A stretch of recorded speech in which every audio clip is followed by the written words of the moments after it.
राधे राधे सभी को। आशा करता हूँ आप मस्त बिंदास होंगे और आपकी पढ़ाई भी बढ़िया चल रही होगी। आज का हमारा ये लेक्चर इस जीके पीवाईक्यू सीरीज़ का रहने वाला है 24 सितंबर की शिफ्ट नंबर 3 के बारे में। यानी कि हम इवनिंग शिफ्ट के 25 क्वेश्चंस जो होते हैं वो आज हम सॉल्व या लगाने वाले हैं। ठीक है, तो लास्ट तक बिल्कुल बने रहिएगा। एंड स्टार्ट करते हैं आज का ये सेशन बिना देरी किए। आगे बढ़ने से पहले जो हमारा थीम श्लोक है उसको एक बार मन में दोहरा लेंगे।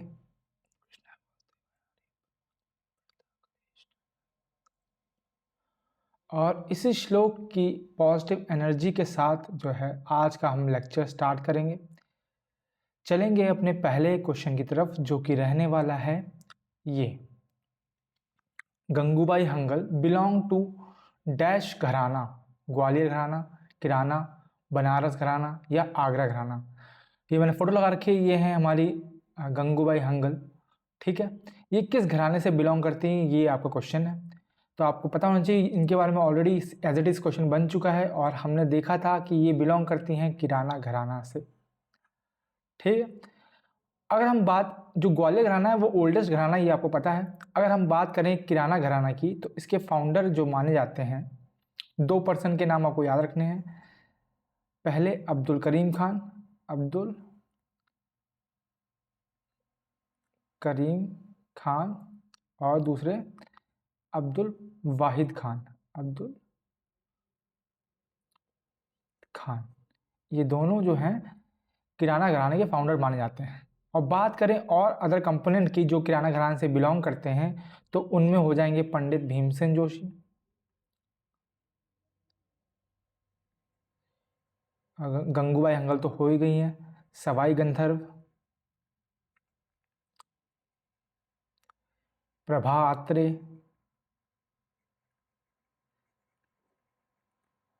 मानिक वर्मा और छन्नूलाल मिश्रा। ये कुछ नाम हैं जो किराना घराने से एसोसिएटेड हैं जिनके बारे में आपको पता होना ही चाहिए। बनारस घराना के बारे में हम आगे देखेंगे। यहाँ पे हम थोड़ा सा आगरा घराना को डिस्कस कर लेते हैं। इनके बारे में आपको बस इनके फाउंडर और 2 नाम आपको याद रखने हैं जो से एसोसिएटेड हैं। फाउंडर माने जाते हैं गग्गे खुदा बख्श, गग्गे खुदा बख्श, ये इसके फाउंडर माने जाते हैं। और आगरा घराने से बस 2 लोगों के बारे में पूछा जाता है, एक है हमारे सूजन सिंह और एक है हाजी सूजन सिंह।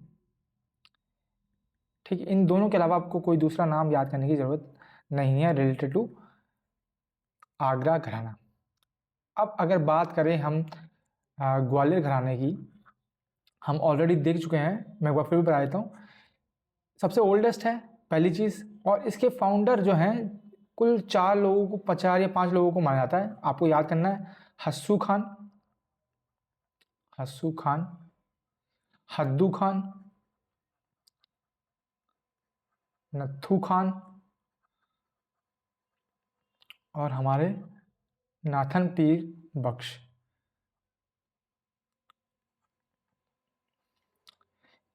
ठीक है, ये इसके फाउंडर हो गए।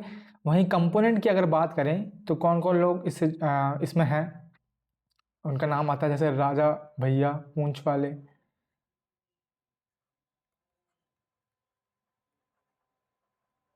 ठीक है, कृष्णा राव, कृष्णा राव शंकर, ठीक है, पंडित ओमकार नाथ ठाकुर, पंडित ओमकार नाथ ठाकुर, आपके वीणा सहस्त्रबुद्धे, वीणा सहस्त्रबुद्धे, सहस्त्रबुद्धे, ठीक है, और विष्णु दिगंबर, विष्णु दिगंबर पलुस्कर, जिनके बारे में ऑलरेडी आप क्वेश्चन, अगर आप इस सीरीज से जुड़े हुए हैं तो आपने ऑलरेडी क्वेश्चन देखे होंगे। और लास्ट में एक और नाम याद कर लीजिए, पंडित नारायण राव बोदास। ठीक है, ये कुछ नाम आपको ग्वालियर घराने से रिलेटेड याद रखने हैं। बात करें बनारस घराने की तो बनारस घराना जो है वो ऑलरेडी डिस्ट्रीब्यूटेड है। Distributed in the sense categorise है बनारस घराना ऑफ कथक, बनारस घराना ऑफ ख्याल म्यूजिक और बनारस घराना ऑफ तबला। ठीक है, इनके बारे में आप बस फाउंडर के नाम याद रखिए। कथक के जो फाउंडर हैं बनारस घराने के वो हैं जानकी प्रसाद। ठीक है, ख्याल म्यूजिक के जो फाउंडर हैं बनारस घराने के वो हैं पंडित गोपाल मिश्रा। ठीक है, और तबला घराने के हैं पंडित राम सहाय, पंडित राम सहाय। आप बस इनके फाउंडर के नाम याद रख लीजिए, वेरी वेरी इंपॉर्टेंट। ये कई बार जो है कथक घराने के बनारस घराना ऑफ कथक है उसके फाउंडर के बारे में बहुत बार पूछा गया है, ये चीज़ याद रखना है। लखनऊ घराने के जो फाउंडर हैं ईश्वरी प्रसाद, उससे कंफ्यूज नहीं करना है जानकी प्रसाद को, ये चीज़ आपको ध्यान रखनी है। ठीक है, आगे आते हैं। Which of the following district of India is an example of industrial district? तो क्या है, फरीदाबाद, मेरठ, कोटा या जयपुर? तो देखो, जयपुर तो आपकी जो फेमस है वो टूरिज्म के लिए है ना, और जो हैंडीक्राफ्ट होते हैं हाथ से बने हुए, और ज्वेलरी के लिए भी फेमस है। तो ये इंडस्ट्रियल है लेकिन मेजर नहीं है, माइनर में होगी। मेरठ जो है वो आपकी स्पोर्ट्स का सामान जो है वहाँ पे अच्छा मिलता है, स्पोर्ट्स गुड्स और म्यूजिकल इंस्ट्रूमेंट भी यहीं पे इसके लिए फेमस है। अब दो ऑप्शन बचते हैं, फरीदाबाद और कोटा, तो ये दोनों ही इंडस्ट्रियल डिस्ट्रिक्ट हैं। ठीक है, तो मतलब कि एक तरह से ये क्वेश्चन जो है उन्होंने सही ढंग से नहीं पूछा है, क्योंकि फरीदाबाद और कोटा जो है दोनों इंडस्ट्रियल डिस्ट्रिक्ट हैं। बट अगर हम बात करेंगे कि फरीदाबाद और कोटा में से मुझे चुनना हो तो हम कोटा को चुनेंगे compare to Faridabad. But Faridabad भी इंडस्ट्रियल डिस्ट्रिक्ट है, ये चीज़ आपको याद रखनी है। ओके, थोड़ा हम बात कर लेते हैं इंडस्ट्रियल रीजन्स की, ये आप देख सकते हैं। तो एक जो गुरुग्राम हरियाणा दिल्ली जो बेल्ट है ना, वो एक इंडस्ट्रियल एरिया है। अहमदाबाद में वडोदरा बेल्ट है, मुंबई पुणे बेल्ट है, यहाँ कोल्लम तिरुवनंतपुरम बेंगलोर तमिलनाडु है ना, और ये विशाखापट्टनम गुंटूर वाला, छोटा नागपुर प्लेटू और हुगली बेल्ट, ये कुछ मेजर इंडस्ट्रियल रीजन है भारत में। तो ये चीज़ आपको याद रखनी है। ठीक है, और जो ज़्यादातर है वो आपको पता है अहमदाबाद और मुंबई जो है वो मेजर रोल प्ले करता है, बट बाकी सारे भी मेजर इंडस्ट्रियल रीजन के अंदर आते हैं, ये चीज़ आपको ध्यान रखनी है। माइनर बहुत सारे हो जाएंगे, माइनर का एग्जाम्पल हो जाएगा फरीदाबाद है ना, ये सब क्या है, ये माइनर है, पर ये इंडस्ट्रियल डिस्ट्रिक्ट हैं। ओके, तो ये चीज़ भी आपको याद रखनी है। आगे आते हैं। Which among the following is not a classification criteria of drugs? तो कौन सा ड्रग्स जो है, यहाँ पे हम केमिकल ड्रग्स की बात कर रहे हैं, ठीक है, वो क्लासिफिकेशन क्राइटेरिया नहीं है। Chemical structure, molecular target, behaviour condition या फार्माकोलॉजिकल इफेक्ट। तो जो देखो, केमिकल स्ट्रक्चर के बेसिस पे हम बिल्कुल क्लासीफाई करते हैं, मॉलिक्यूलर टारगेट के बेसिस पे भी करते हैं, फार्माकोलॉजिकल इफेक्ट के बेसिस पे भी करते हैं, पर बिहेवियर कंडीशन के बेसिस पे हम ड्रग्स की क्लासिफिकेशन नहीं करते हैं, ये चीज़ आपको ध्यान रखनी है। ओके, और अगर हम बात कर लें क्लासिफिकेशन ऑफ ड्रग्स, तो ये आप देख सकते हैं on the basis of pharmacological effect बात करेंगे तो ये कहाँ पे यूज़ होता है? तो useful for doctors because it provides the whole range of drugs for treatment of particular problem, जैसे कि जो पेन किलिंग इफेक्ट के लिए होते हैं, जिनको हम एंटीसेप्टिक्स बोलते हैं, जो कि जिनका मेन रोल क्या है, वो है ग्रोथ ऑफ माइक्रो ऑर्गेनिज्म को बॉडी में स्टॉप करना। ड्रग्स के एक्शन पे बात करें तो जो एंटीहिस्टामिन होते हैं, all antihistamine inhibits the action of histamine which causes inflammation in the body. Inflammation का मतलब क्या है? सूजा होना, सूजापन आना। ठीक है, तो ये वहाँ पे हेल्प करते हैं। केमिकल स्ट्रक्चर जो है वो, अगर हम बात करें कि classification of drugs based on the chemical structure, तो इसमें हम देखेंगे कि drugs having common structure have similar pharmacological activity. मतलब ये क्या है, ये आपको बता रहा है कि ये टोटली इस पे डिपेंडेंट है ना, मतलब कि अगर जिसका सेम स्ट्रक्चर है उसकी फार्माकोलॉजिकल जो एक्टिविटीज़ होंगी, जो मतलब कि एक तरीका होगा ट्रीट करने का, वो सिमिलर होगा, समझ रहे हो। और हम बात करें अगर मॉलिक्यूलर टारगेट की, तो ये बेसिकली बताता है drugs usually interact with biomolecules. Example है कार्बोहाइड्रेट, लिपिड, प्रोटीन या न्यूक्लिक एसिड, और इनको हम टारगेट मॉलिक्यूल्स ऑफ और ड्रग टारगेट भी बोलते हैं। ये चीज़ भी आपको याद रखनी है, ठीक है। तो ये 4 क्लासिफिकेशन हम करते हैं, ये आपको पता होना चाहिए। ड्रग्स बेसिकली केमिकल्स की बात कर रहे हैं, जैसे कि आप पैरासीटामोल लेते हो, है ना, कॉम्बीफ्लेम लेते हो, ये क्या है, ये बेसिकली ड्रग है केमिस्ट्री की भाषा में। ओके, तो ये चीज़ आपको ध्यान रखनी है कि हम जो है बिहेवियर कंडीशन पे ऐसी कोई क्लासिफिकेशन ड्रग्स की नहीं करते। ओके, आगे आते हैं। The non corporation movement NCM was called off after which of the following incident. तो NCM जो है, नॉन कॉर्पोरेशन मूवमेंट जो है, उसको बंद कर दिया गया था, किसके द्वारा, गांधी जी द्वारा। कब ये किया था, February 12, 1922 में। तो बताना है कि ऐसा क्या हुआ कि किसकी वजह से जो है ये बंद कर दिया गया। पहला ऑप्शन है outbreak of first world war, Kakori train robbery, Chauri Chaura incident या कोम गाटा मारू इंसिडेंट। तो आपको ध्यान रखना है, क्या चीज़ ध्यान रखनी है कि हम 1922 की बात कर रहे हैं। ओके, जो पहला वर्ल्ड वॉर का आउटब्रेक हुआ था ये 1914 में हुआ था। जो काकोरी ट्रेन रॉबरी हुई थी ये 1925 में हुई थी। और ये किससे एसोसिएटेड है, तो ये एसोसिएटेड है आपकी HRA से, हिंदुस्तान रिपब्लिक एसोसिएशन, जो बनी थी 1924 में। कहाँ पे, कानपुर में। किसके द्वारा, कुछ नाम आपको याद रखने हैं, जैसे राम प्रसाद बिस्मिल, राम प्रसाद बिस्मिल, ठीक है, JC चटर्जी और सचिन सान्याल, सचिन सचिन सान्याल। इन्होंने बनाई थी HRA। HSRA वो अलग है, उसके बारे में बताऊंगा आपको। देखो, और जो कोम गाटा मारू इंसिडेंट है ये 1914 में हुआ था, ठीक है। और एक्चुअली में हुआ क्या था, एक कार्गो थी जो इंडियन इमाइग्रेंट्स को लेके जा रही थी फ्रॉम जापान टू कनाडा, तो उसको कनाडा में एंट्री डिनाई कर दी गई थी। तो वो बेसिकली इंसिडेंट था। और ये किससे रिलेटेड है, तो ये रिलेटेड है गदर पार्टी से, ठीक है, याद रखना है, गदर पार्टी से रिलेटेड है, जो कि फॉर्म हुई थी 1913 में। किसने की थी, लाला हरदयाल, बरकतुल्ला, भाई परमानंद, ये सब जो इनके नाम है।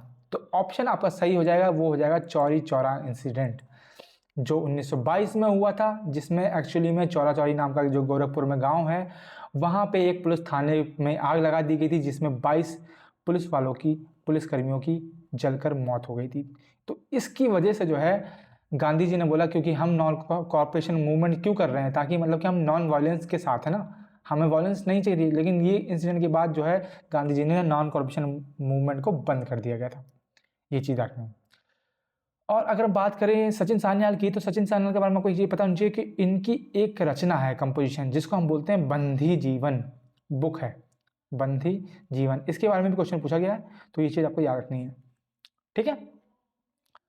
अब थोड़ा सा हम बात कर लेते हैं HSRA की, है ना। तो इसके बारे में पता होना चाहिए कि 1928 में बनी थी। किसने बनाई थी, चंद्रशेखर आज़ाद ने बनाई थी, ठीक है। भगत सिंह, सुखदेव, है ना। और एक और नाम आपको याद रखना है, वो है भगवती चरण बोरा। क्या, भगवती चरण बोरा। अब ये नाम मैं आपको क्यों याद दिला रहा हूँ, क्योंकि ये भी फॉर्मेशन ऑफ HSRA में थे। लेकिन उससे ज़्यादा इम्पोर्टेंट क्या है, उससे ज़्यादा इम्पोर्टेंट ये है कि 1929 में, अगले साल ही लगभग दिसंबर में, इन्होंने कुछ लोगों के साथ मिलकर इरविन को बॉम्ब सेट उड़ाने की कोशिश की थी ट्रेन में, लेकिन इरविन बच गया था, ठीक है। तो ये इनका नाम उस जगह पे जाके जो है, ये मतलब कि आपको अपने नाम नहीं सुने होंगे, बहुत छोटे छोटे नाम है, लेकिन ये भाई बहुत ही ज़्यादा, मतलब समझ रहे हो, जिसे बोलते हैं गट वाले बंदे जो होते हैं वो थे, ठीक है। और इनकी एक थ्योरी है जो बहुत फेमस हुई थी, जिसको हम बोलते हैं फिलॉसफी ऑफ बॉम्ब। ये इनकी थ्योरी है, ठीक है। ये बॉम्ब बनाने में बहुत ही इनको महारत हासिल थी, मतलब कि बहुत ही, मतलब क्या बोलूँ मैं आपको, ठीक है, तो इन्होंने एक थ्योरी दी थी जिसका नाम है फिलॉसफी ऑफ बॉम्ब। ये पूछा गया है, सीधा सीधा क्वेश्चन पूछा गया है, तो ये चीज़ आपको ध्यान रखनी है। ओके, आगे आते हैं। With reference to Ishwar Chandra Vidyasagar, जिसकी मैंने फोटो लगा रखी है, कंसिडर द फॉलोइंग स्टेटमेंट्स। आपको बताना है कौन सी चीज़ सही है कौन सी गलत है। ठीक है, नहीं कौन सी चीज़ सही है पूछा है ना, करेक्ट पूछी है। ठीक है, he protested child marriage and polygamy, बिल्कुल सही बात है। ठीक है, चाइल्ड मैरिज के खिलाफ थे, है ना, और पॉलीगैमी के भी खिलाफ थे। Due to his effort the first Hindu widow remarriage act 1856 was introduce. तो इनके एफर्ट की वजह से ही हिंदू रिमैरिज एक्ट आया था, बिल्कुल सही बात है। कौन लेके आया था? डलहौजी के टाइम पे आया था। ठीक है, ये चीज़ बिल्कुल सही है। तो मतलब ए और बी तो सही हो गया, ऑप्शन नंबर सी देखना है। He was primarily known for his scholarship in Persian language. Persian language में नहीं थे ये, इनकी स्कॉलरशिप, है ना। क्यों आप समझ सकते हो भाई, ईश्वर चंद्र विद्यासागर एक तो साउथ के बंदे हैं, है ना। क्या मतलब इनका जो इन्होंने पूरा काम जो किया है वो कलकत्ता के आसपास किया है। जो इनका मतलब कि जो उन्होंने हिंदू विडो रिमैरिज के ऊपर जो काम किया है, चाइल्ड मैरिज के अगेंस्ट जो काम किया है, वो पूरा कलकत्ता में, मतलब सेंटर इनका कलकत्ता था। तो कलकत्ता वाला बंदा पर्शियन लैंग्वेज में क्यों ही स्कॉलरशिप करेगा। तो इनकी जो स्कॉलरशिप थी वो संस्कृत में थी। तो सी आपका गलत हो जाएगा। सी अगर गलत हो गया तो आप देख सकते हैं एक ऑप्शन आपका ऑटोमेटिकली सही हो गया।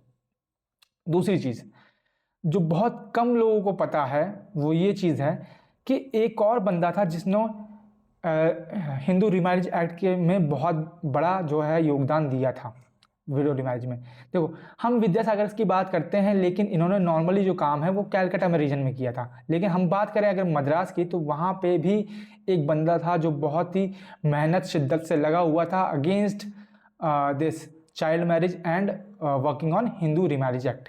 ठीक है, he was none other than Veeresalingam Pantulu. Veeresalingam Pantulu, तो ये चीज़ आपको पता होनी चाहिए। ठीक है, अगर मद्रास की बात आएगी तो वीरेश लिंगम पंथुला आएंगे, और कैलकाटा की बात आएगी अगर तो हम बात करेंगे ईश्वरचंद विद्यासागर की। और कुछ चीज़ें आपको पता होनी चाहिए, जैसे कि एक विडो रिमैरिज एसोसिएशन बनी थी, कब बनी थी और किसने बनाई थी एसोसिएशन। ठीक है, और साथ साथ एक और एक्ट आया था जिसको हम बोलते हैं एज ऑफ कंसेंट एक्ट, है ना, जिसमें मतलब कि लड़कियों की एज जो है मैरिज के लिए वो थोड़ी बढ़ा दी थी। ठीक है, तो ये कब आया था? तो विडो रिमैरिज ऑर्गेनाइजेशन जो है 1850s के दौरान बनी थी। एग्जैक्ट तो मुझे याद नहीं है किसने बनाई थी, इसमें नाम आता था वीएस पंडित का। ठीक है, वही हम एज ऑफ कंसेंट एक्ट की बात करें तो 1891 में आया था, और इसमें मेन योगदान था बीएम मालाबारी का। ठीक है, तो ये चीज़ें आपको पता होनी चाहिए, वेरी वेरी इंपॉर्टेंट हो जाती हैं। ओके, आगे आते हैं। What happens when two forces in the opposite direction of an object act? मान लो ये ऑब्जेक्ट है और दो फोर्सेस, एक यहाँ से लग रही है एक यहाँ से लग रही है ऑपोजिट डायरेक्शन में, तो क्या होगा? Option number 1, the net force acting on a object is the difference between the two objects. Net force acting on object is the difference between two forces, या net force acting on the object is the total of the two forces, या net force acting on the object is sum of the two objects. तो यहाँ पर तो दो object की बात ही नहीं की गई, तो पहली बात तो यहीं कैंसिल कर दो आप। ठीक है, अब फोर्सेस की देखो, अगर दो फोर्सेस जो है अपोजिट डायरेक्शन में लग रही हैं तो जो नेट फोर्स है वो दोनों का माइनस होगी, डिफरेंस होगा। ठीक है ना। और अगर ऐसा है और मान लो एक जो है फोर्स वो ग्रेटर फोर्स है और एक मतलब वीक फोर्स है, मतलब दोनों फोर्स तो हैं, तो आपको पता है जो ताकतवर है वो ज़्यादा दम लगाएगा, तो जो ऑब्जेक्ट है वो ग्रेटर फोर्स की डायरेक्शन में मूव होगा। अगर ऐसा हुआ तो इसको हम बोलते हैं अनबैलेंस्ड फोर्स। Unbalance force. अगर दोनों इक्वल फोर्स हैं, ये भी 4 न्यूटन की है और ये इधर भी 4 न्यूटन का है फोर्स लग रहा है, तो आपको पता है ये ऑब्जेक्ट कहीं नहीं हिलेगा, यहीं पे यहीं रहेगा, तो ऐसे को हम बोलते हैं इक्वल या बैलेंस्ड फोर्स। तो ये चीज़ भी आपको पता होनी चाहिए। वहीं अगर बात करें हम सेम डायरेक्शन की, अगर सेम डायरेक्शन में लगती है तो जो फोर्सेस हैं वो ऐड होंगी। क्या होंगी? ऐड। जैसे मतलब कि 5+5 + 3 न्यूटन तो 8 न्यूटन हो गया। वहीं अगर अपोजिट में लगती हैं, जैसे एक यहाँ लग रही है एक यहाँ लग रही है, तो उसमें क्या होता है, फोर्स जो है माइनस होती है। 5 - 3 = 2। तो ये चीज़ आपको याद रखनी है। सेम डायरेक्शन ऐड होगा और अपोजिट डायरेक्शन क्या होगा? सब्ट्रैक्ट होगा रिजल्टेंट फोर्स में। तो ये चीज़ मैं आपको ऑलरेडी बता चुका हूँ, तो ये चीज़ का आपको ध्यान रखना है। ओके, आगे आते हैं। Which industrial policy mark the beginning of liberalization in the Indian industry? तो कौन सी पॉलिसी थी जो कि लिबरलाइजेशन लेके आई इंडियन इंडस्ट्री में? 1991 वाली, 80 वाली, 77 वाली या 56 वाली? तो देखो, आपको पता होना चाहिए कि इंडियन इंडस्ट्रियल में 5 पॉलिसी आई, 5 इंडस्ट्रियल पॉलिसी आई। कब से कब तक? 1948 से 1991 तक। और जो 1991 वाली जो है वही आपकी एलपीजी रिफॉर्म्स लेके आई थी। मनमोहन सिंह जो हैं, आपको पता है 1991 में जो है बीओपी क्राइसिस हुआ था, बैलेंस ऑफ पेमेंट क्राइसिस। हम वर्ल्ड बैंक से हेल्प मांगने गए, वर्ल्ड बैंक ने बोला कि आप अपनी जो इकोनॉमी है उसको खोलिए, तो इसलिए मनमोहन सिंह जो हैं वो एलपीजी रिफॉर्म्स लेके आए थे। ठीक है, और हमने जो है मतलब वो मैं आपको बताऊंगा, उससे पहले मैं आपको सारी पाँचों जो है इंडस्ट्रियल पॉलिसी वो मैं डिस्कस कर लेता हूँ, जिससे आपकी दिक्कत ही खत्म हो जाएगी। अगर हम फर्स्ट इंडस्ट्रियल पॉलिसी की बात करें, जो ये आई थी 1948 में। ठीक है, ये आपको याद रखना है। इसमें जो इम्पोर्टेंट रोल है वो है डॉक्टर श्यामा प्रसाद मुखर्जी का। ये नाम आपको याद रखना है, ये जुड़े हुए हैं फर्स्ट इंडस्ट्रियल पॉलिसी से, श्यामा प्रसाद मुखर्जी। और सेकंड चीज़ ये याद रखनी है कि फर्स्ट इंडस्ट्रियल पॉलिसी में जो इंडस्ट्रीज़ हैं उनको 4 कैटेगरी में डिस्ट्रीब्यूट किया गया। इंपॉर्टेंट नहीं है, बस ये इंपॉर्टेंट है कि कितनी कैटेगरीज में डिस्ट्रीब्यूट किया, तो 4 कैटेगरीज में, ये चीज़ ध्यान रखनी है। और फर्स्ट इंडस्ट्रियल पॉलिसी से ही लाइसेंस राज की शुरुआत होती है। लाइसेंस राज का मतलब क्या है कि भैया अगर आपको मतलब कि हमारे देश में हमारे राज्य में या फिर हमारी कंट्री में जो है इंडस्ट्री सेटअप करनी है तो आपको जो है लाइसेंस लेना पड़ेगा। मतलब कि समझ रहे हो ना कि पूरा दबदबा गवर्नमेंट के हाथ में है। वो अगर साइन करेगी तो आपको लाइसेंस मिलेगा, नहीं करेगी तो फिर आप कुछ नहीं कर सकते। मतलब कि एक तरह से गवर्नमेंट की मोनोपोली एस्टैब्लिश हुई। और आपको पता है लाइसेंस लेने में कितना वो भी हुआ है ना, ये फंड वो फंड अंदर किया, वो उसके बारे में हम चर्चा नहीं करेंगे। और इसी फर्स्ट इंडस्ट्रियल पॉलिसी के दौरान ही हमने इंडियन इकोनॉमी को मिक्स्ड इकोनॉमी के तौर पर डिक्लेयर किया। इंडियन इकोनॉमी एज मिक्स्ड,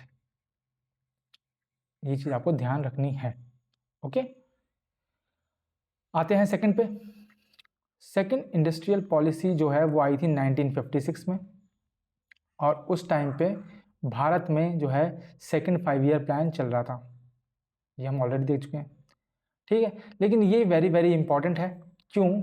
क्योंकि इसी को जो है बोला गया इकोनॉमिक कॉन्स्टिट्यूशन ऑफ इंडिया। इसने नींव रखी इकोनॉमी की।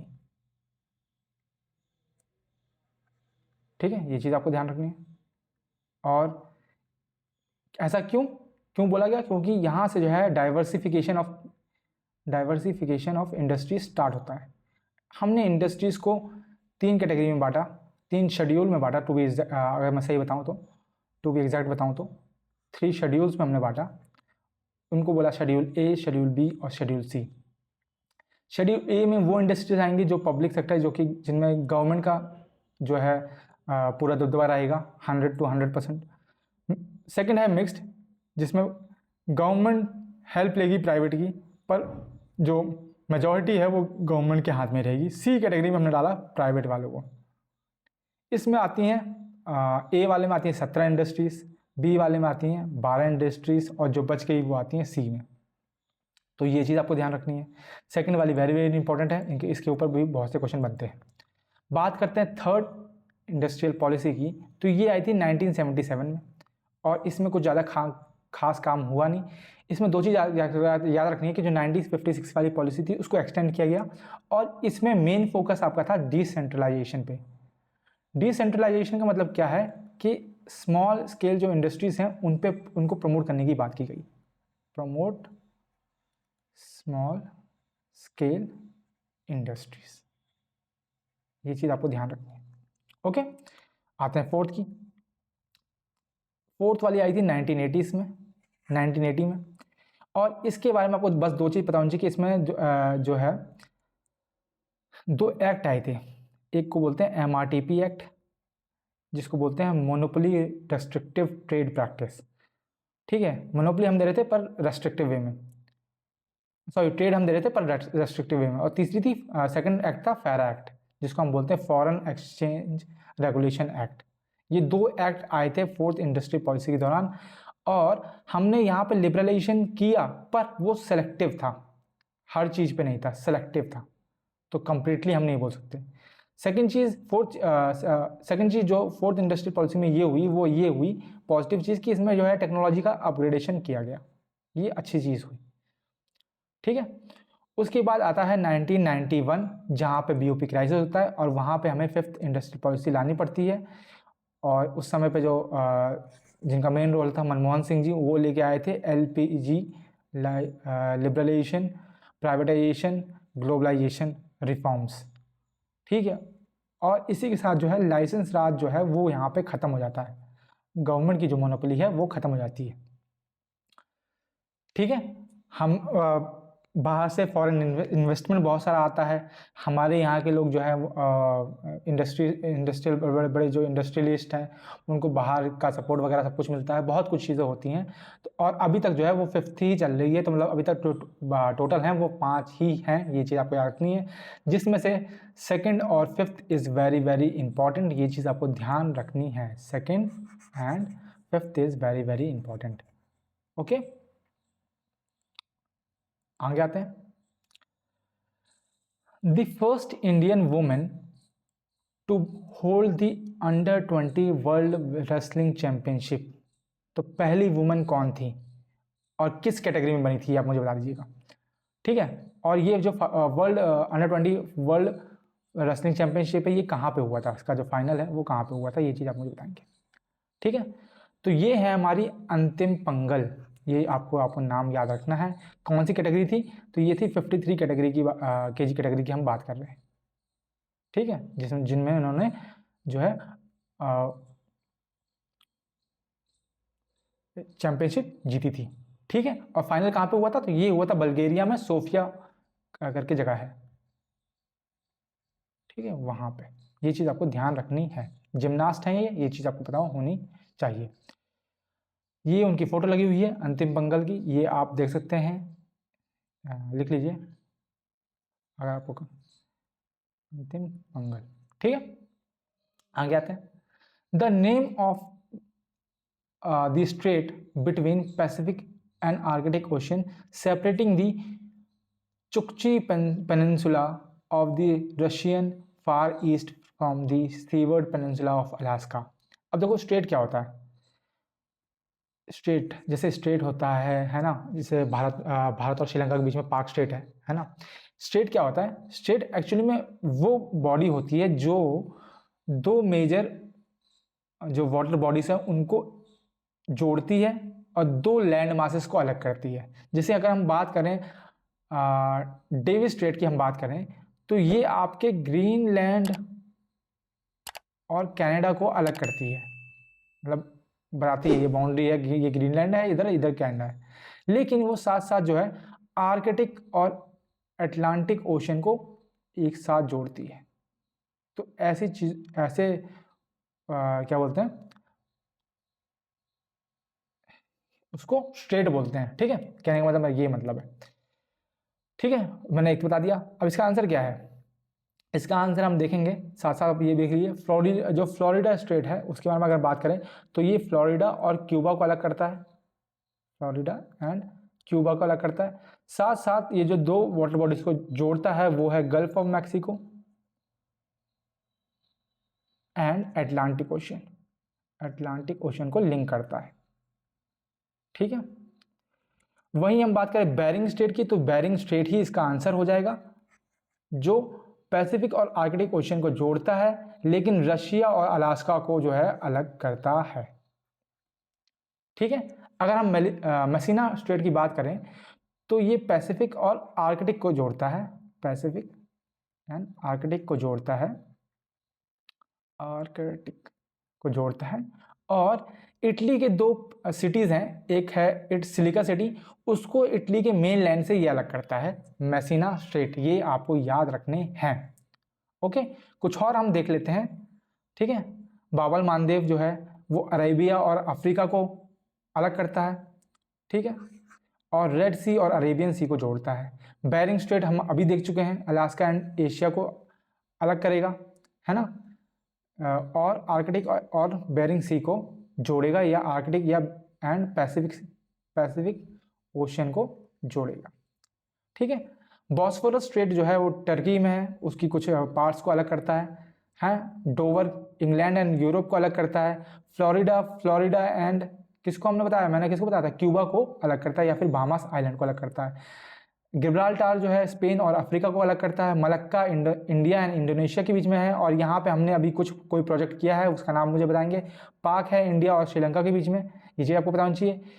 मैग्लेगन है चिली जो है सिटीज़, उसकी मतलब कुछ पार्ट्स को अलग करता है। सुंडा जो है वो इंडोनेशिया में है, तो ये चीज़ आपको पता होनी चाहिए, ये वेरी वेरी इंपॉर्टेंट हैं सारे के सारे।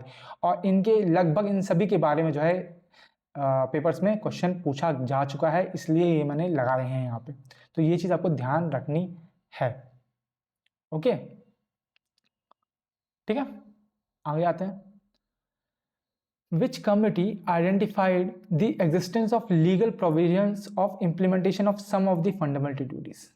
तो कहने का मतलब सिंपल सी बात समझो आप कि फंडामेंटल ड्यूटीज से कौन सी कमेटी जो है जुड़ी हुई है। Justice Mulla committee, justice Verma, justice Sapre या justice V R Krishnan Iyer committee. तो जब भी हम फंडामेंटल ड्यूटीज की बात करते हैं तो हमें दो कमेटी से नाम याद होना चाहिए, एक तो सरदार सोरेन सिंह और एक justice Verma. Justice Verma committee जो है ये 1999 में फॉर्म हुई थी, और इसने स्कूल के बच्चों को फंडामेंटल ड्यूटीज सिखाने की बात कही थी। साथ साथ कुछ एक्ट ये इसके दौरान इसने रिकमेंड किए थे जो आए हैं, जैसे कि है prevention to insult to national honour act, यानी कि जो हमारा नेशनल एंथम है, नेशनल फ्लैग है, उसकी आप बेइज्जती नहीं कर सकते, नहीं तो उसके लिए आपको सजा दी जाएगी। ठीक है, सेकंड है protection to of civil right act, protection of civil right act 1955 वाला। ठीक है, ये पनिश करता है caste and religion based offences को। ठीक है, तीसरा तो आप जानते होंगे wild life protection act, wild life protection act 1972 में आया था, और आपको पता है किसको प्रोटेक्ट करता है, इसको बताने की जरूरत नहीं है। और फोर्थ जो है वो है very very important, that is representation of people act, people act 1951 वाला।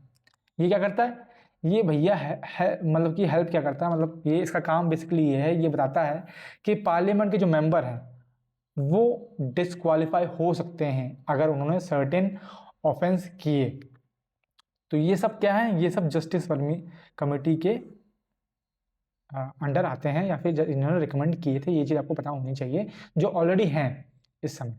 तो अगर पूछता है कि नेशनल फ्लैग अगर कि अगर हम इंसल्ट करते हैं तो मतलब कि वो तो फंडामेंटल ड्यूटीज़ है, और फंडामेंटल ड्यूटीज़ जो हैं वो आपको पता है नॉन जस्टिसेबल होती हैं, उनको लेकर कोर्ट जा नहीं सकते, तो हमें तो सज़ा मिलेगी नहीं। पर ऐसा नहीं है, जब ये देखो ये एक्ट आ गया, इसका मतलब क्या है कि वो सज़ा बन जाती है। ठीक है, अब ऐसा नहीं है कि उसके लिए जेल हो जाएगी, है ना, आपने मतलब फ्लैग की इज्जत नहीं करी तो आपको जेल हो जाएगी, ऐसा नहीं है। पर समझ रहे हो ना, तो ये चीज़ है। ओके, क्योंकि उसका भी मतलब डाउनफॉल हुआ था ना, जस्टिस वर्मा कमेटी ने prevention to insult to national honours act क्यों आया, क्योंकि मतलब वही है ना कि ऐसे तो कोई फंडामेंटल ड्यूटीज फॉलो ही नहीं करेगा जब हम उस पर कोई सज़ा नहीं दे रहे, तो इसके लिए मतलब ये चीज़ है। और वही चीज़ सरदार सोरेन सिंह ने कही थी, सरदार सोरेन सिंह जो है वो उनकी कमेटी पहले बनी थी। ठीक है, और पता होना चाहिए ये कमेटी का इंपॉर्टेंट रोल रहा है फंडामेंटल ड्यूटीज़ के लिए। इसने 8 फंडामेंटल ड्यूटीज़ को रिकमेंड किया था, लेकिन उस टाइम पे इंदिरा गांधी थी, तो इसमें से 8 में से 5 इंदिरा गांधी ने मानी थी और 5 इनकी गवर्नमेंट ने खुद लेके आई थी। तो टोटल उस समय पे 10 फंडामेंटल ड्यूटीज बनाई गई थी। ठीक है, अब जो क्वेश्चन आप ये पूछेंगे अगर आपके दिमाग में आएगा कि 8 रिकमेंड की थी जिसमें से 5 ली तो बच गई 3, उनका क्या हुआ? तो उनको रिकमेंड नहीं किया। क्यों नहीं किया? क्योंकि उनमें से जैसे उसमें से एक फंडामेंटल ड्यूटीज थी कि टैक्स सबको देना है, तो इसलिए ये अपनाई नहीं। सेकंड ड्यूटी थी कि अगर फंडामेंटल ड्यूटीज़ का वॉल्यूशन होता है तो उसके लिए पेनल्टी लगनी चाहिए। और उस थर्ड उसमें से एक और रिकमेंडेशन ये था कि जो पेनल्टी लगेगी है ना लॉ के ऊपर, वो कभी भी कोर्ट में चैलेंज नहीं हो सकती। तो ये 3 रिकमेंडेशन को इंदिरा गांधी ने मतलब कि वो कर दिया था कि कैंसिल। ठीक है, तो 5 जो है ली थी और 5 इंदिरा गांधी की गवर्नमेंट ने खुद से जोड़ी थी, तो उस समय पे 10 हो गई थी। अब कितनी है? अब 11 है। 51A के वाली जुड़ी है, कौन सी अमेंडमेंट से जुड़ी है ये आप मुझे बताएंगे। मैं ऑलरेडी बता चुका हूँ, जिसमें 6 से 14 साल के बच्चों को जो है पढ़ाई करवाने के लिए गार्डियंस को ड्यूटी दी गई है। ठीक है, कि मतलब उनको पढ़ाना ही पढ़ाना है, वैसा टाइप में। आगे आते हैं, उंगेल ओरुवन या वन अमंग यू, ये ऑटोबायोग्राफी है। आपको बताना है किस चीफ मिनिस्टर की है। क्या ये M.K. स्टैलिन की है, या चंद्रशेखर राव की है, या बसवराज बोम्मई की है, या पिनरई विजयन की है? तो ये ऑटोबायोग्राफी है आपके M.K. स्टैलिन की, जो कहाँ के हैं चीफ मिनिस्टर? तमिलनाडु के। ठीक है, किस पार्टी से बिलोंग करते हैं? DMK party. ये कुछ चीज़ आपको पता होनी चाहिए। वहीं हम थोड़ी सी और ऑटोबायोग्राफी की बात कर लेते हैं जो कि मतलब कि ऑलरेडी पूछी गई है। उनमें से जैसे कि अभिनव बिंद्रा की है, ये आपको पता है पहले गोल्ड ओलंपियन है जिन्होंने गोल्ड लिया था। और short as history. Sania Mirza की है ace against odd. Jawaharlal Nehru की है एन ऑटोबायोग्राफी। वहीं पे राजेंद्र प्रसाद की है आत्मकथा। ये चीज़ आपको ध्यान रखनी है, मतलब कि ऑटोबायोग्राफी को हिंदी में ही आत्मकथा बोलते हैं, लेकिन जवाहरलाल नेहरू की है ऑटोबायोग्राफी का नाम ही ऑटोबायोग्राफी है, और राजेंद्र प्रसाद की ऑटोबायोग्राफी का नाम जो है आत्मकथा है। ड्रीम्स फ्रॉम माई फादर, ये बैराक ओबामा की है। आई एम मलाला, ये मलाला यूसुफजई की है। लॉन्ग वॉक टू फ्रीडम, ये नेल्सन मंडेला की है। The story of my experiment with truth, सत्य के साथ मेरे प्रयोग, ये महात्मा गांधी की है। प्लेइंग इट माई वे जो है सचिन तेंदुलकर की है। स्ट्रेट फ्रॉम माई हार्ट, ये कपिल देव की है। डायरी ऑफ ए यंगल, तो ये एने फ्रैंक की है। Race of my life Milkha Singh की है। और test of my life Yuvraj Singh की है। ये आपको ऑलरेडी पता होंगी। आई होप इतना आपको पता होना बहुत बहुत ज़रूरी है। ठीक है, और भी बहुत सारी हैं, लेकिन ये इंपॉर्टेंट है, तो ये आपको पता होनी चाहिए, है ना। बाकी हम ऑलरेडी पहले भी देख चुके हैं ऑटोग्राफीज, कुछ इसमें से ऐड कर लीजिए आप। ठीक है, चलते हैं। फ्रीडम ऐसे कुछ है, फ्रीडम टू एक्साइल ऐसे करके कुछ है। एक और ऑटोबायोग्राफी है, मुझे एकदम से आया, क्लिक किया, दिमाग से निकल गया। चलो हम देख लेंगे आगे, है ना, मतलब बताऊंगा आपको। आगे आते हैं। Which of the following articles of the Indian constitution deals with parliament and proceedings, तो पार्लियामेंट और प्रोसीडिंग्स से कौन से आर्टिकल्स डील करते हैं? 51A अभी हम देख चुके हैं, किससे है? फंडामेंटल ड्यूटीज से है, पार्ट 4A में है। ठीक है, 36 to 51 ये किससे है? ये DPSP पे से डील करती हैं, है ना। और ये पार्ट 4, ये भी पार्ट 4 में है, वो 4A में है, ये 4 में है। 12 से 35 आर्टिकल जो हैं ये फंडामेंटल राइट्स के हैं। तो पार्लियामेंट वाले आर्टिकल कौन से हैं? वो हैं 79 से 112। ठीक है, और ये जो है बेसिकली पार्ट 5 में है और चैप्टर नंबर 2 में है पार्लियामेंट के बारे में। ठीक है, पार्लियामेंट के बारे में आपको एक ट्रायंगल याद होना चाहिए। वो ट्रायंगल हम इस प्रकार देखते हैं। ठीक है, सबसे ऊपर बैठे हुए हैं प्रेसिडेंट महोदय, दादाजी अपने। उसके बाद आता है राज्यसभा, जिसको हम काउंसिल ऑफ स्टेट भी बोलते हैं, अपर हाउस भी बोलते हैं। और लोअर हाउस होता है लोकसभा, जिसको हम काउंसिल ऑफ पीपल भी बोलते हैं, द हाउस ऑफ पीपल भी बोलते हैं। तो ये चीज़ आपको पता होनी चाहिए, डायग्राम पता होनी चाहिए, और कुछ आर्टिकल्स आपको पता होनी चाहिए। 3-4 आर्टिकल्स हैं जो मैं आपको यहाँ पर डिस्कस करना चाहूँगा। तो 79 तो आपको पता है, सबसे पहला आर्टिकल जो है वो पार्लियामेंट के बारे में बताएगा, डेफिनेशन। लेकिन जो 80 है, 80, 81 और 82, ये 3 आर्टिकल इंपॉर्टेंट है, ये चीज़ आपको पता होनी चाहिए। आर्टिकल 80 जो है वो कंपोजिशन बताता था राज्यसभा की, और कितनी है वो आप मुझे बताएंगे। और कंपोजिशन ऑफ लोकसभा जो है वो 81 बताता है, ठीक है। और ड्यूरेशन ऑफ दोनों हाउसेस का जो है वो आर्टिकल 82 बताता है। अब क्या होता है ये हम थोड़ा सा देख लेते हैं, ठीक है।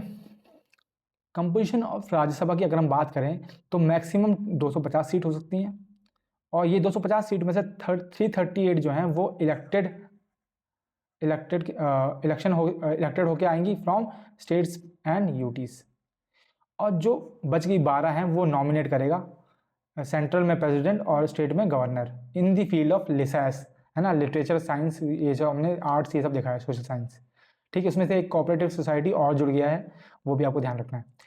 कंपोजिशन में लोकसभा की बात करें तो मैक्सिमम जो है 550 हो सकती हैं, 550 में से जो है 530 स्टेट से आएंगी और 20 जो है यूटी से आएंगी, ये आपको बताना चाहिए, ठीक है।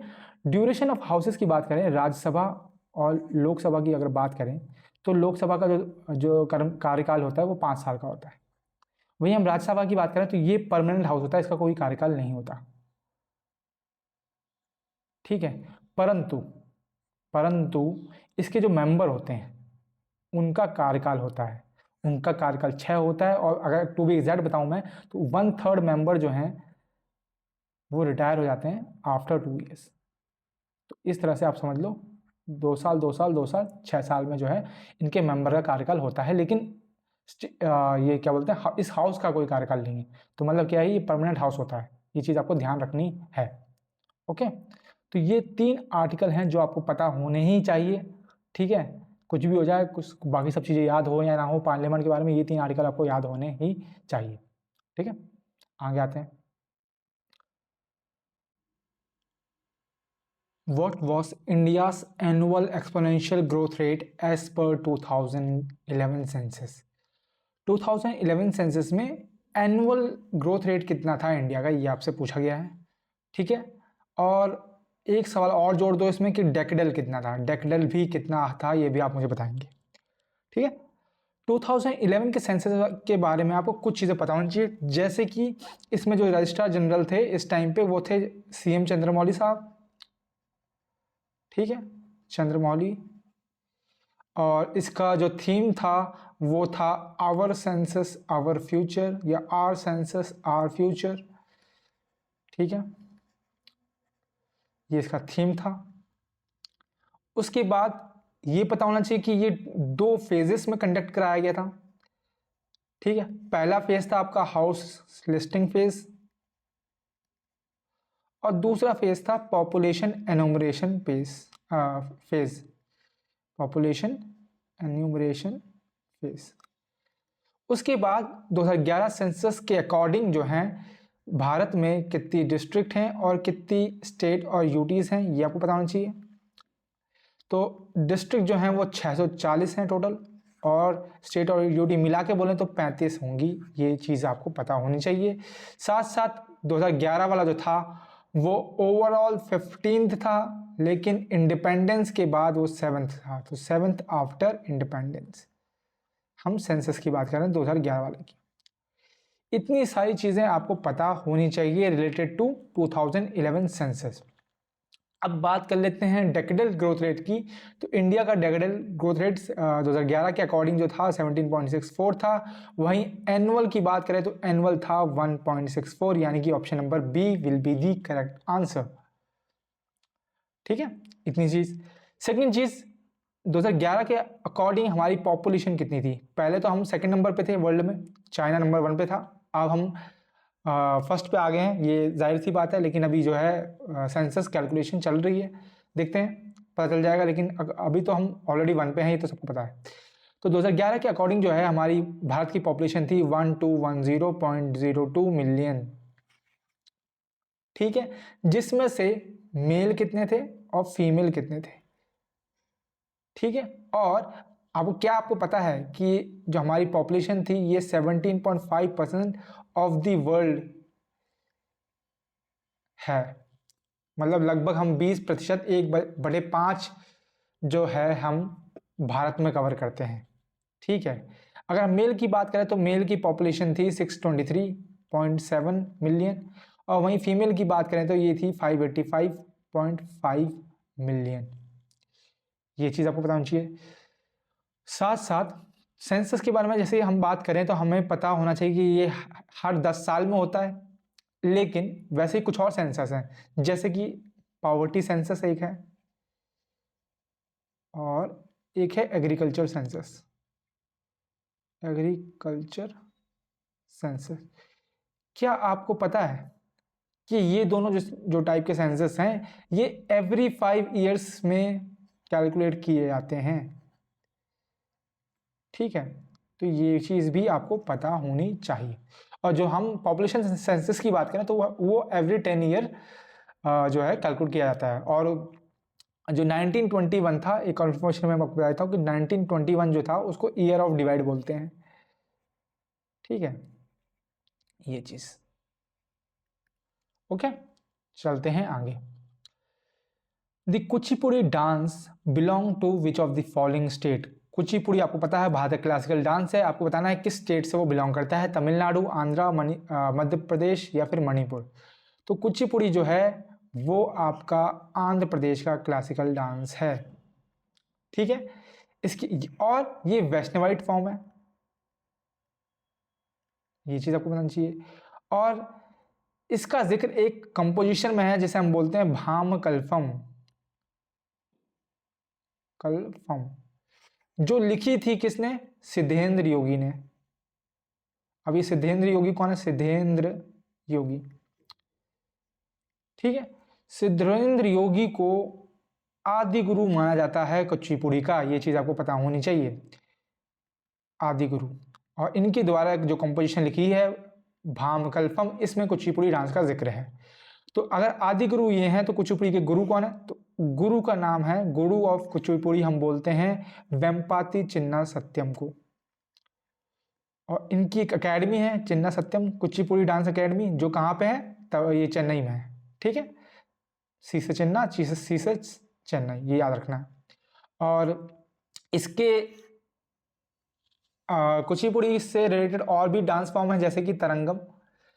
अगर क्वेश्चन पूछा गया है कि तरंगम जो है किससे एसोसिएटेड है तो आपको पता होना चाहिए कुचिपुड़ी से एसोसिएटेड है। सेम है यक्षगान करके है, वो किससे एसोसिएटेड है? वो भी कुचिपुड़ी से एसोसिएटेड है, ये चीज़ आपको पता होनी चाहिए। और अगर हम बात करें कि कुचिपुड़ी से एसोसिएटेड कौन कौन लोग हैं, कंपोनेंट कौन कौन है, तो वो भी आपको पता होना चाहिए। जैसे कि वेम्पाती चिन्ना सत्यम, ये तो आपको पता चल गया। अपर्णा सतीशम हो गया, अपर्णा सतीशम। रेड्डी, जिनके नाम में भी रेड्डी आएगा टाइटल, वो समझ जाना किससे हैं, कुचिपुड़ी से एसोसिएटेड है। जैसे राधा रेड्डी हो गया, राजा रेड्डी हो गया, ये सब जो है कुचिपुड़ी से हैं। वेदांता सत्यनारायण, वेदांता सत्यनारायण ये भी कुचिपुड़ी से एसोसिएटेड है। ठीक है, शोभा नायडू ये भी कुचिपुड़ी से एसोसिएटेड है, शोभा नायडू। स्वप्न सुंदरी ये भी कुचिपुड़ी से एसोसिएटेड है। तो ये कुछ नाम जो हैं आपको याद रखने हैं, ये किससे एसोसिएटेड है? कुचिपुड़ी से एसोसिएटेड हैं। और कुचिपुड़ी कैसा? वैष्णवाइट फॉर्म ऑफ डांस है, ये चीज याद रखनी है। ओके, आगे आते हैं। Which of the following is a saturated hydrocarbon. इनमें से सैचुरेटेड हाइड्रोकार्बन क्या है? अब ये हाइड्रोकार्बन क्या होता है और उसके बाद सैचुरेटेड हाइड्रोकार्बन क्या होता है? तो जैसा आपको नाम दिख रहा होगा हाइड्रोकार्बन, यानी जिसमें जो है हाइड्रोजन और कार्बन के मॉलिक्यूल से मिलकर जो बनता है उसको हम हाइड्रोकार्बन बोलते हैं। ये दो तरह का होता है, एक को हम बोलते हैं सैचुरेटेड और एक को हम बोलते हैं अनसैचुरेटेड। अब डिफरेंस क्या है? डिफरेंस ये है कि जो सैचुरेटेड हाइड्रोकार्बन्स होते हैं वो सिंगल बॉन्ड से बनते हैं, जिसको हम सिग्मा बॉन्ड भी बोलते हैं। और जो डबल बॉन्ड या ट्रिपल बॉन्ड से मिलकर बनते हैं या पाई बॉन्ड वगैरह से बनते हैं उनको बोलते हैं अनसैचुरेटेड। ठीक है, इनके एग्जांपल क्या है? जैसे सिंगल बॉन्ड से क्या बनता है? एल्केन। और डबल बॉन्ड ट्रिपल बॉन्ड से क्या बनते हैं? एल्कीन और एल्काइन, एल्कीन और एल्काइन। पहचानते कैसे? इनका फॉर्मूला है, एल्केन का फॉर्मूला है क्या? CnH2n+2 और एल्केन का है CnH2। 2n, और अल्काइन का है CnH2n-2। ये इनके फॉर्मूला है, इससे आप पहचान सकते हैं।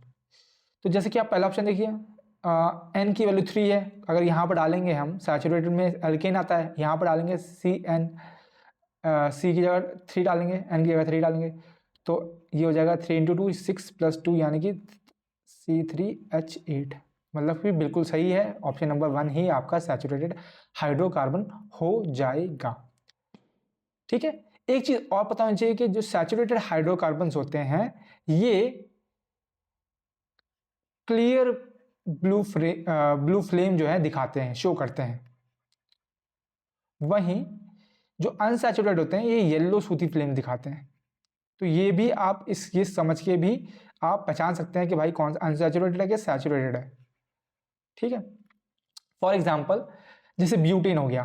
ब्यूटेन क्या है आपको पता है, जो हम एलपीजी घर में सिलेंडर यूज़ करते हैं उसमें ब्यूटेन गैस भरी जाती है, और वो कैसे जलती है, वो नीली जलती है ना। तो ये आप कह सकते हो कि ये जो ब्यूटेन है ये आपका क्या है, ये सैचुरेटेड हाइड्रोकार्बन हो जाएंगे। ठीक है, एक और चीज़ पता होनी चाहिए, वो क्या है, एक टर्म है जिसको हम बोलते हैं आयोडीन वैल्यू। आयोडीन वैल्यू, तो iodine value of oil and fat है ना, ये इंडिकेट करता है कि सैचुरेशन की डिग्री कितनी है, indicates the degree of saturation. ये चीज आपको ध्यान रखनी है, क्या, iodine value, okay, of oil and fat. ठीक है, याद रहेगा। आगे आते हैं, the final match of IPL 2023 was hosted by which of the following cities. तो IPL 2023 में जो फाइनल मैच हुआ था वो कहाँ पे हुआ था, ये सवाल है। उसमें एक सवाल और ऐड कर दीजिए, उस स्टेडियम का नाम क्या था। ठीक है, उससे पहले IPL की शुरुआत जो इंडियन प्रीमियर लीग है, जो क्रिकेट से एसोसिएटेड है, वो कब स्टार्ट हुआ था, तो वह 2008 में हुआ था। 8 में पहला एडिशन हुआ था। ठीक है, 2023 वाला जो है वो आपका अहमदाबाद में हुआ था, और अहमदाबाद में ही है दुनिया का सबसे बड़ा सिटिंग स्टेडियम, जिसमें सबसे ज़्यादा लोग आते हैं, जिसका नाम है नरेंद्र मोदी स्टेडियम। तो वहीं पे ये खेला गया था,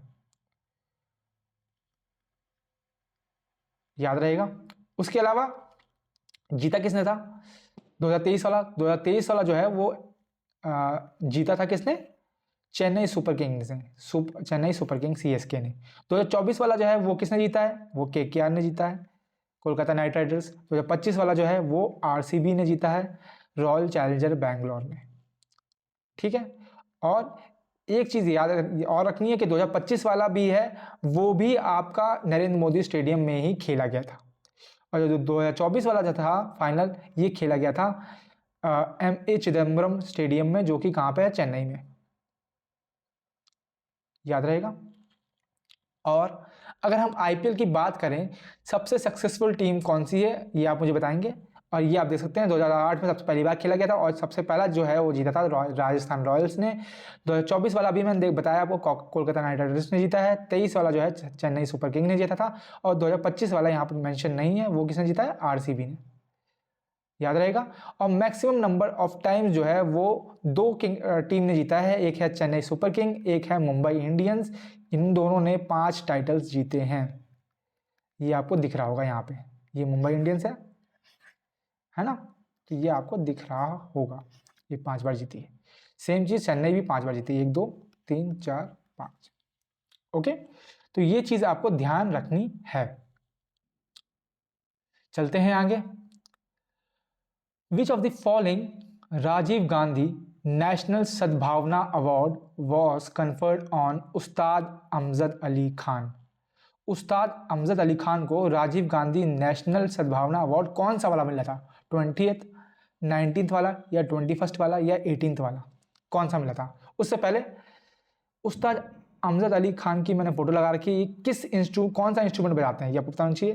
तो ये सरोद बजाते हैं, और इनको सरोद सम्राट भी कहा जाता है, ये इनका टाइटल, इनसे सम्मानित किया गया है। ये आप देख सकते हैं, ये जो इंस्ट्रूमेंट है ये सरोद है आपका। ठीक है, ये चीज़ आपको पता होनी चाहिए। साथ साथ इनको राजीव गांधी नेशनल सद्भावना अवार्ड जो है ये 2013 में मिला था, और वो कौन से नंबर का था, तो वो 21 नंबर का था। ये चीज़ याद होनी चाहिए। उसके अलावा इनको पद्मश्री भी मिला है, ठीक है, पद्म भूषण भी मिला है और पद्म विभूषण भी मिला है। आपको साल याद होने चाहिए। पद्मश्री इनको मिला है 1975 में, ये क्वेश्चन ऑलरेडी पूछे गए हैं। भूषण मिला है इनको 1991 में, और विभूषण जो है वो मिला है 2001 में। तो ये चीज़ आपको पता होनी चाहिए। और राजीव गांधी नेशनल सद्भावना अवार्ड जो है 2013 में मिला है, कौन से नंबर का, 21 नंबर का इनको मिला है। आई होप ये चीज़ें आपको याद हो जाएंगी। अगर हम बात करें सरोद की, तो सरोद के कुछ कंपोनेंट्स आपको याद रखने हैं, जैसे कि अलाउद्दीन खान। अच्छा, ये मैहर घराने से बिलोंग करते हैं, जिसके फाउंडर हैं अलाउद्दीन खान, ठीक है। अली अकबर खान, अली अकबर खान, हाफिज अली खान, हाफिज अली खान, राजीव तारानाथ, राजीव तारानाथ, और बुद्धा देव दास गुप्ता, बुद्धा देव दास गुप्ता। ये कुछ नाम हैं जो सरोद से एसोसिएटेड हैं। और अमजद अली खान को तो आप भूलेंगे नहीं, ठीक है, वो भी सरोद से एसोसिएटेड हैं। तो ये कुछ नाम आपको याद होने चाहिए। ओके, आगे आते हैं। A large number of words are derived from the word go, जिसको हम बोलते हैं काऊ, गाय।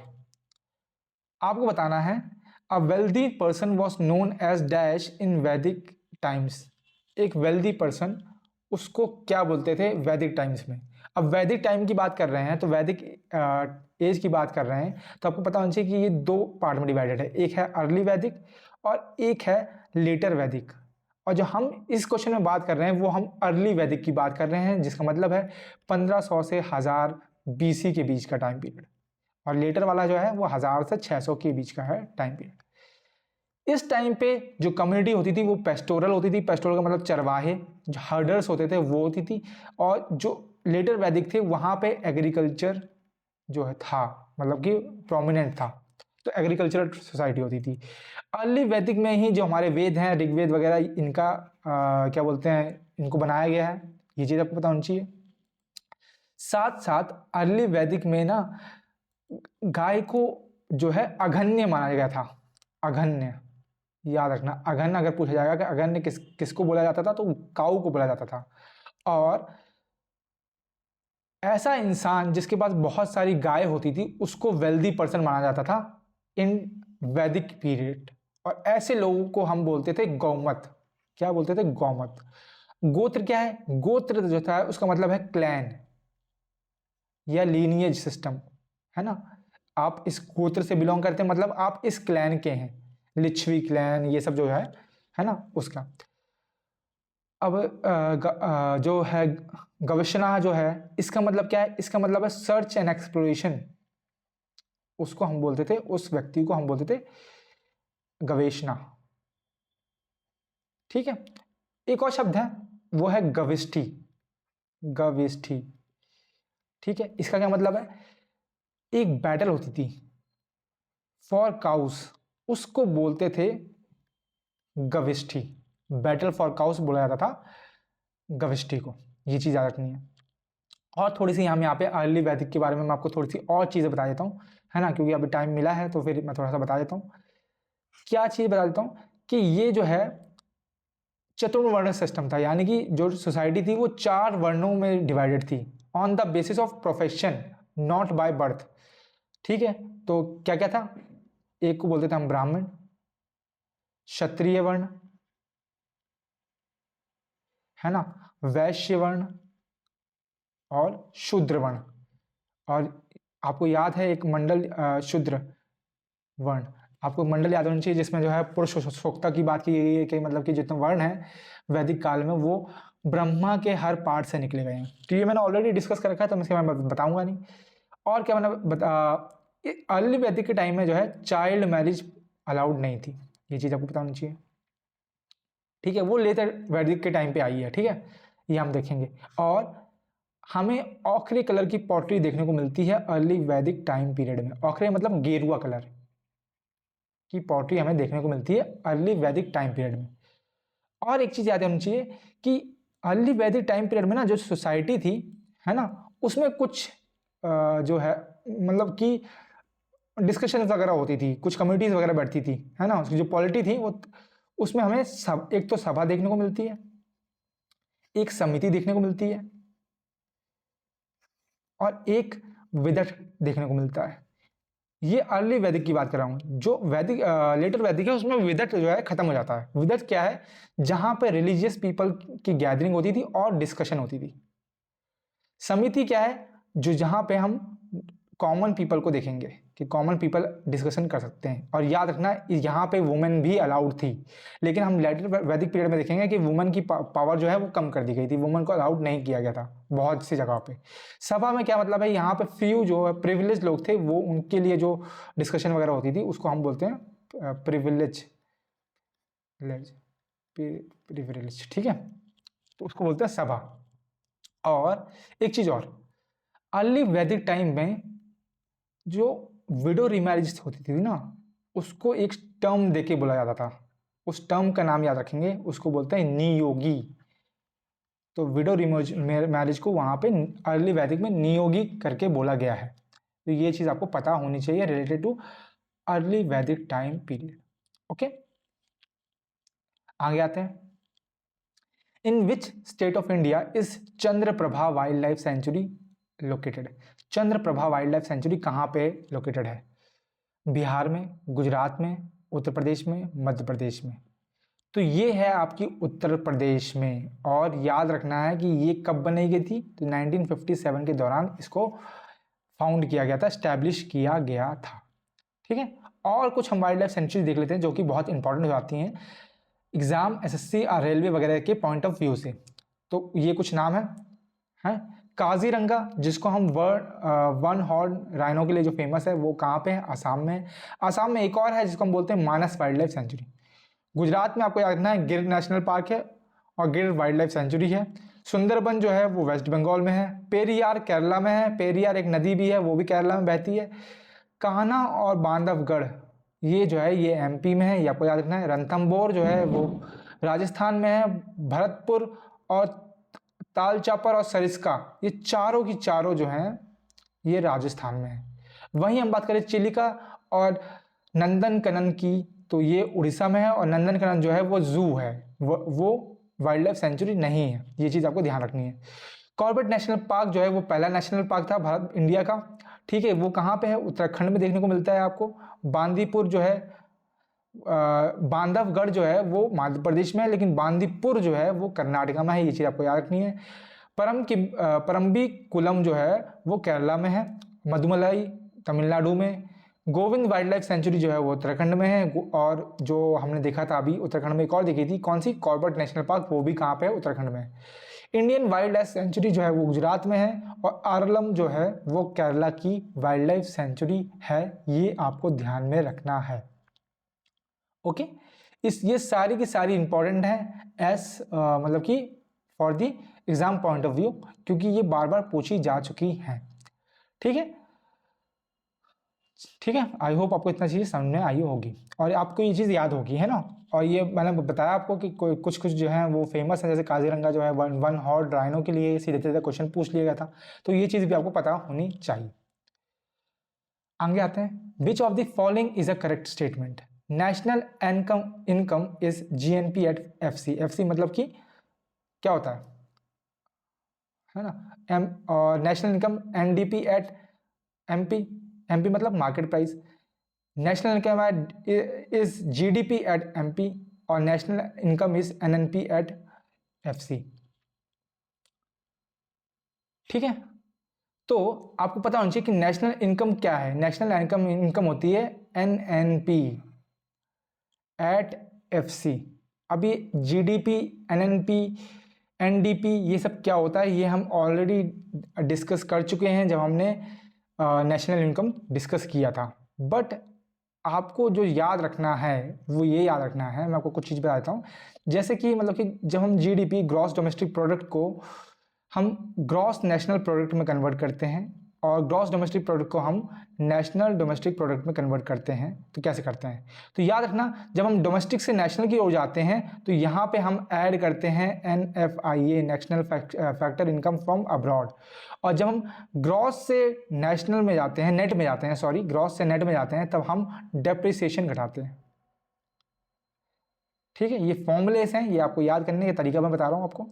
वही सेम तरीके से अगर हम NDP से NNP जाएं, है ना, डोमेस्टिक से हम जा रहे हैं नेशनल में, तो हम NFIA जोड़ेंगे।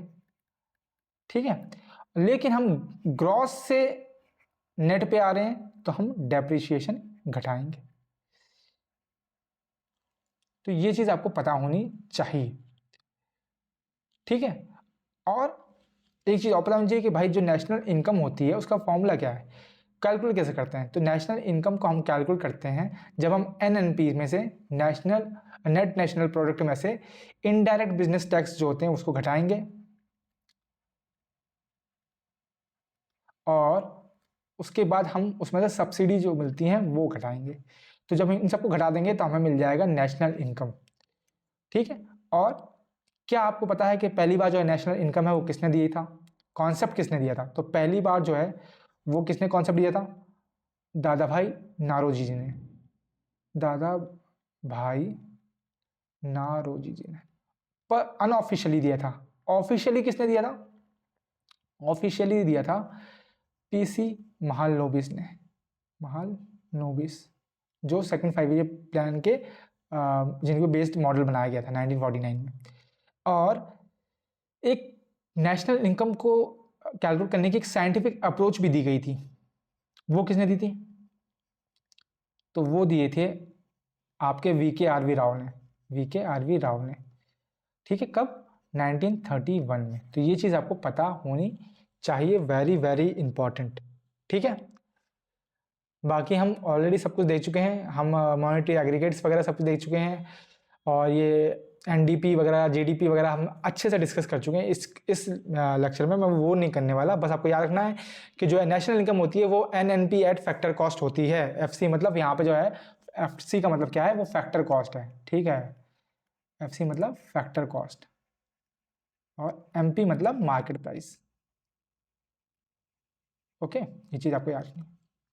आगे आते हैं, who among the following badminton player won Swiss Open 2022। Swiss Open 2022 जो है किस भारतीय ने जीता है, ज्वाला गुप्ता, अपर्णा पोपट, साइना नेहवाल या PV सिंधु। तो ये जीता है आपकी PV सिंधु ने। ठीक है, ये उनकी फोटो है, आप देख सकते हैं। उनका पूरा नाम क्या है, पुशाला वेंकटा सिंधु, PV सिंधु। ठीक है, और आपको याद रखना है कि ये फर्स्ट वुमेन थी जिन्होंने ओलंपिक सिल्वर मेडल जीता था। ठीक है, इनका जन्म कब हुआ है, जुलाई 5, 1995 में हुआ है। कहाँ, हैदराबाद में। ठीक है, Sindhu is also one of the 2 Indian badminton player to ever win an Olympic medal. और जो सेकंड है वो कौन सी, साइना नेहवाल। तो साइना नेहवाल प्लस PV सिंधु इकलौती इंडियन बैडमिंटन प्लेयर हैं जिन्होंने ओलंपिक में मेडल जीता है। और PV सिंधु पहली भारतीय वुमेन है जिन्होंने ओलंपिक में सिल्वर मेडल जीता है। ठीक है, और गोल्ड अभी तक किसी वुमेन ने नहीं जीता है, ये चीज़ आपको याद रखनी है। और भारत ने अब तक ओलंपिक में कितने गोल्ड जीते हैं, 10 गोल्ड जीते हैं, जिसमें से 8 जो हैं वो इंडिया की हॉकी टीम ने दिलाए थे, 1 अभिनव बिंद्रा ने और 1 नीरज चोपड़ा ने। ठीक है, ये चीज़ आपको पता होनी चाहिए। आगे आते हैं, the dash portal is platform provided by the government of India for farmers, famers लिख दिया मैंने, सॉरी, ये फार्मर्स हो जाएगा, फार्मर, किसानों के लिए, to attain any information related to agriculture. Agriculture से रिलेटेड कोई भी इंफॉर्मेशन चाहिए फार्मर्स को, तो उसके लिए भारत की गवर्नमेंट ने एक पोर्टल बनाया है। उस पोर्टल का नाम क्या है, तो उस पोर्टल का नाम है आपका फार्मर्स पोर्टल। ये पूरा नाम ही उसका ये है, मैं आपको दिखा देता हूँ। ये देखिए आप, ये है फार्मर्स पोर्टल। ठीक है, ये आप देख सकते हैं, ये उसका पूरा इंटरफेस है। यहाँ पे जो है हर तरह की एग्रीकल्चर रिलेटेड इंफॉर्मेशन जो है किसान ले सकते हैं, रिलेटेड इंफॉर्मेशन जो है वो मिल सकती है। यहाँ पे आप देख सकते हैं seeds, pesticides, farm machinery, fertilisers, ये सब के बारे में आप जानकारी ले सकते हैं। ठीक है, और यहाँ पे आपको किस ब्लॉक में क्या क्रॉप्स हैं उगाई जाती हैं वो भी आप क्लिक करके देख सकते हैं। तो ये आपका फार्मर्स पोर्टल है जो कि गवर्नमेंट ऑफ इंडिया ने भारत के किसानों की हेल्प के लिए बनाया है। ठीक है, आगे चलते हैं। What is IGOT launched by the government of India in April 2020? तो IGOT जो है प्लेटफॉर्म है वो किस लिए बनाया गया है ये आपसे पूछा है। ये है क्या एक्चुअल में, तो ये ऑनलाइन ट्रेनिंग पोर्टल फॉर कोविड-19 management, online portal for scholarship to single girl child, online portal for digital payment या online portal for social security schemes. तो IGOT जो है वो बेसिकली कोविड-19 मैनेजमेंट के लिए ट्रेनिंग पोर्टल बनाया गया है। ठीक है, याद रखना है कि ये जो IGOT जो है ये बेसिकली एक integrated government online training portal है। Integrated government online training portal जो बनाया गया था 2020 में, ये आप देख सकते हैं यहाँ पे। ठीक है, और इसी के अंडर एक प्लेटफॉर्म भी बनाया गया है जिसको हम बोलते हैं दीक्षा प्लेटफॉर्म। ठीक है, ये चीज आपको रखनी है। और एक IGOT कर्मयोगी है, वो अलग चीज है, वो चीज हम आगे डिस्कस करेंगे। लेकिन आपको IGOT का याद रखना है, ये कोविड-19 की मैनेजमेंट के दौरान बनाया गया था उनकी हेल्प के लिए, ऑनलाइन ट्रेनिंग प्रोवाइड करने के लिए। ये आप देख सकते हैं, ये IGOT है, integrated government online training portal है। ठीक है, स्ट्रेंथनिंग फ्रंटलाइन कोरोना वॉरियर्स, ये आपको दिखा हुआ है। Government launch integrated IGOT to enhance capacity building of frontline workers to fight COVID-19 pandemic better। ठीक है, किसके लिए डिजाइन किया गया है? Doctors, nurses, Asha workers, anganwadi, police and volunteers and others के लिए। ठीक है, ये चीज आपको पता होनी चाहिए। ठीक है, IGOT अगर कर्मयोगी की बात करेंगे तो वो चीज अलग है, उसमें ट्रेनिंग मिलती है, लेकिन किस चीज को मिलती है वो हम जब उसके बारे में डिस्कस करेंगे। ये तो आप खुद सर्च करके एक बार डिस्कस कीजिए तो आपको थोड़ा सा बेहतर आइडिया मिल जाएगा। आगे आते हैं। The Pratihars who first had their capital at Bhinmal gained prominence during the rule of। तो प्रतिहार्स यानी कि हम गुर्जर प्रतिहार्स की बात कर रहे हैं। तो आपको पता होना चाहिए गुर्जर प्रतिहार जो है, जैसे ये जो अपना इंडिया है तो वेस्ट साइड में गुर्जर प्रतिहार एक प्रोमिनेंट मतलब कि ठीक ठाक डायनेस्टी थी, है ना, वेस्टर्न इंडिया में, जिनकी पहली कैपिटल थी भीनमल। और इनके प्रोमिनेंट रूलर कौन थे जिसने मतलब कि बहुत ही ज़्यादा बढ़ाया था, तो वो थे नागभट्टदीप फर्स्ट। ठीक है, ये चीज़ आपको पता होनी चाहिए। और गुर्जर प्रतिहार की हम थ्रू आउट द हिस्ट्री एक लड़ाई में हम इनका नाम देखते हैं जिसको हम बोलते हैं कन्नौज स्ट्रगल या फिर कन्नक भुज स्ट्रगल या फिर ट्राइपार्टाइट स्ट्रगल। ठीक है, त्रिपत्रीय युद्ध ऐसे करके कुछ है जो हुआ था 1790 AD में। कब हुआ था? 1790 AD में।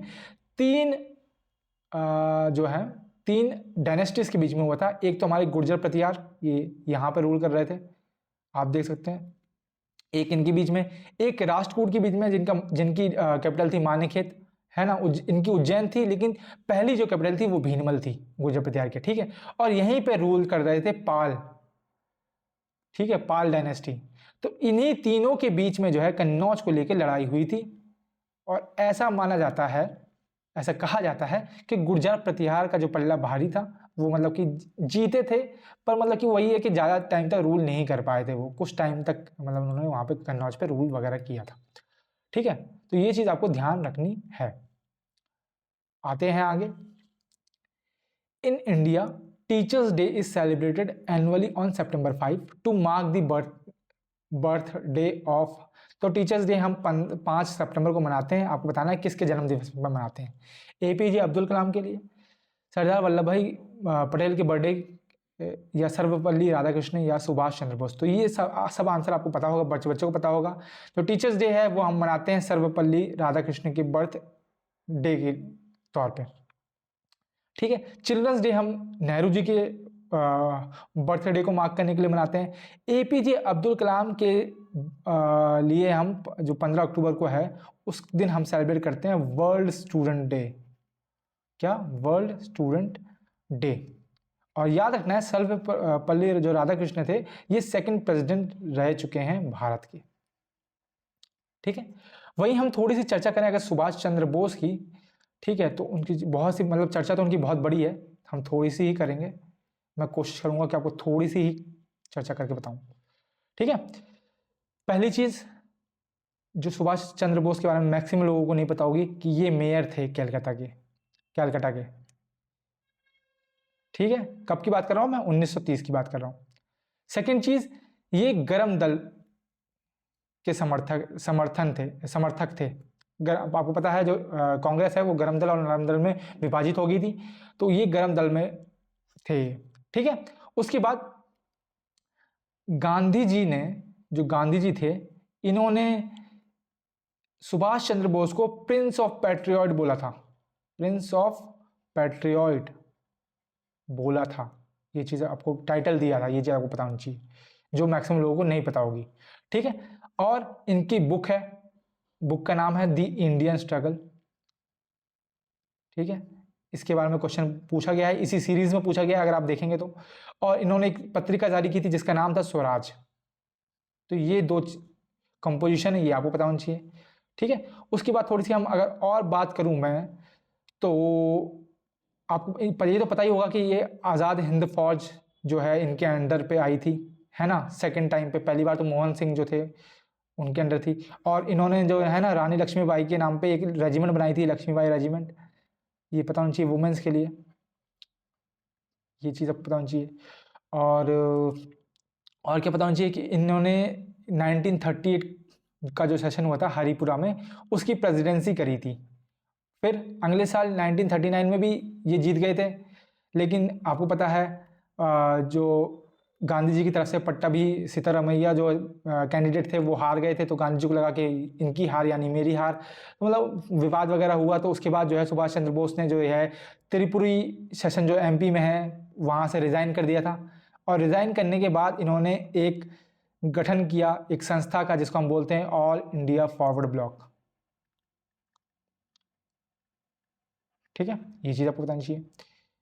ओके,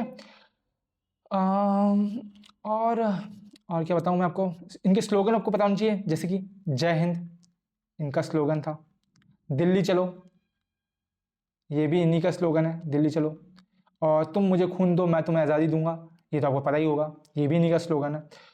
और अच्छा चलो मैं इनके बर्थडे की बात कर लेते हैं।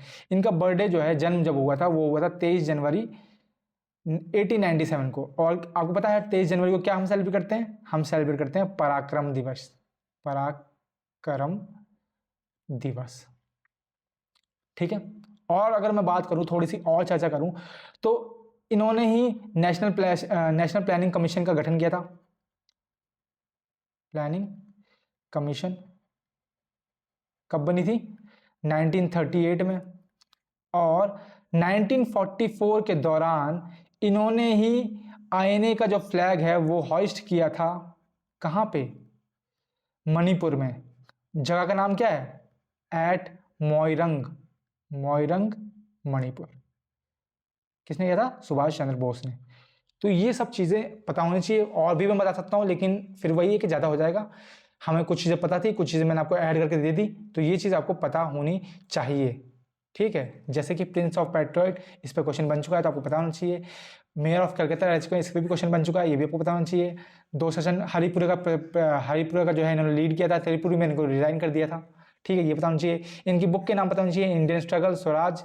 इनके स्लोगन पता होना चाहिए, जय हिंद, दिल्ली चलो, तुम मुझे खून दो मैं तुम्हें आज़ादी दूंगा, वो वाला भी, ठीक है। बाकी सब तो आपको पता ही है, बाकी सब आपको क्या पूरा नाम तो पता ही होगा, सुभाष चंद्र बोस, कि वो भी बताना पड़ेगा, ठीक है। तो यहीं पे जो है हमारा आज का सेशन जो है समाप्त होता है। आशा है आपको मज़ा आया होगा, क्योंकि मुझे भी बहुत आया, है ना। तो आपको भी आना चाहिए, नहीं आया तो फिर भाई आ जाएगा, लगे रहोगे तो आ जाएगा भाई, है ना। तो फिर चलो मिलते हैं अगले सेशन में। ठीक है, तब तक राधे राधे सभी को, आगे अगले सेशन में मिलते हैं।